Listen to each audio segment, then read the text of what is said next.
The broadcast is now starting. All attendees are in listen-only mode. This is Christine Langley with the Wyoming Women's Business Center, and I want to welcome you to creating an invoice or sales receipt in QuickBooks online version. The Wyoming Women's Business Center is a nonprofit organization that assists individuals who want to start or expand small businesses specifically in the state of Wyoming. And we do that through three distinct programs. The first is our business training and counseling program. The second is access to capital through our microloan program and our individual development accounts programs. And the third is our professional artist development center. This QuickBooks training series is brought to you by our microloan program, which was started to provide access to funds for those unable to get business loans through traditional means. So if you'd like more information on our microloan program, please contact Waldo Smith. And now I'd like to turn it over to Cade with Capital Clarity Company. Welcome, Cade. Thanks, Christine. So in this video, we're going to be as Christine said, we're going to be showing you how to create an invoice or sales receipt in QuickBooks Online. Invoices and sales receipts are similar functions in QuickBooks. The major difference between the two is when payment is collected. If the payment is to be collected at a later date, an invoice is an appropriate sales form to use. If payment is to be collected at the point of sale, a sales receipt is the appropriate form to use. After opening your QuickBooks Online company account, you're going to navigate to the Sales tab on the left-hand side of the page and select Invoice. And this is for creating an invoice.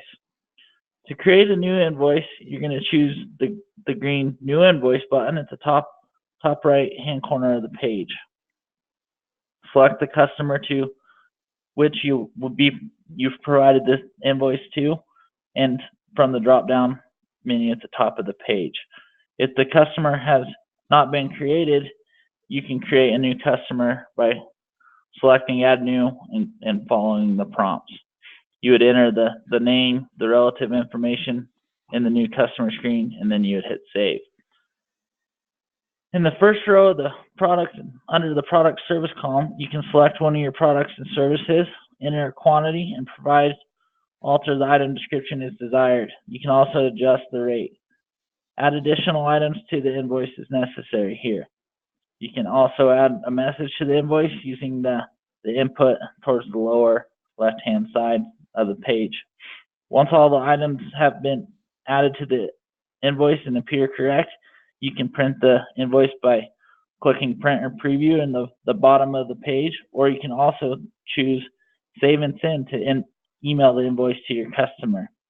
Or you can click the down arrow on the right of there and say save and close without emailing a copy of the invoice to the customer. When you receive a payment on an outstanding invoice from a customer, you will need to go to the Record Payment in QuickBooks. To receive a payment, click the plus symbol in the upper right-hand corner of the screen, and then select Receive Payment from this drop-down. And then under Customers. Once you select the customer that you're receiving payment from, you'll select enter the payment date, enter the payment method, reference number if you received a check, and the amount of payment received. You always deposit these payments into undeposited funds. Select all the invoices that are being paid with this payment. For instance, you might have two invoices that got paid by one check, and in that regards, you'd want to select both of those and mark them off. You'll click the far left, select them over there on the far left of that. You'll complete the payment by doing the drop down arrow next to the green Save a New button on the bottom of the page and select Save and Close. If you're doing multiple of them, that's when you would use Save and New. To create a sales receipt, navigate to the Sales tab on the left-hand side of the page and select All Sales. Then click the green button, New Transaction, in the upper right-hand corner of the page and select Sales Receipt.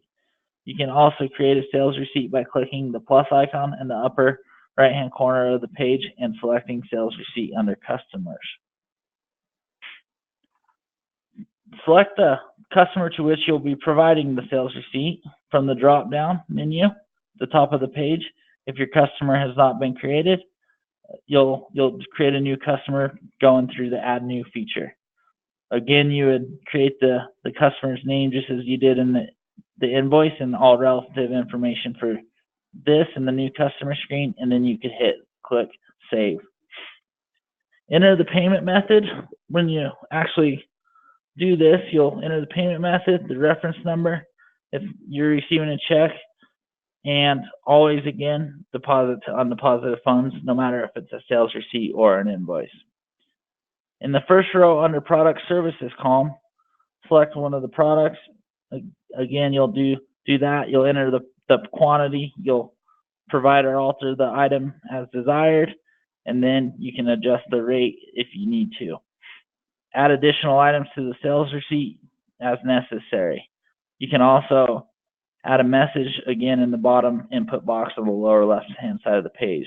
Once all items have been added, and this seems correct, then you can select print or preview on the bottom of the page, or you can choose save and send to email it to your customer. Save and close would be if you just printed it or you did not want to send it right away. The final step in the process is to record your bank deposits. To record a bank deposit, you're going to click the plus icon in the upper right-hand corner of the page and select bank deposit under other. Select the bank account that you're going to be making the deposit into from the top left-hand corner of the screen and enter the deposit date. If you're depositing multiple checks cash at once, you would select the corresponding payments from the schedule, and at that point in time, you would take and hit deposit. You'd add all those to that deposit, and then the biggest thing here, be careful to make sure that all the total of the items that you're depositing matches your bank deposit at the end of the day from when you actually make the deposit in the bank. So with that, you could hit save and close on the bottom there, and that covers sales receipts, sales invoices. Thank you. I'm going to turn this back over to Christine now. Thanks, Cade. So the Wyoming Women's Business Center is made possible through several partnership agencies, and our primary funding comes from the Wyoming Business Council as well as the U.S. Small Business Administration. If you'd like more information on the Wyoming Women's Business Center, we've got a contact screen that will come up right here, and it lists our business counselors, and again, Waldo Smith, our microlending director, if you're interested in that program. Thanks again for joining our QuickBooks training series.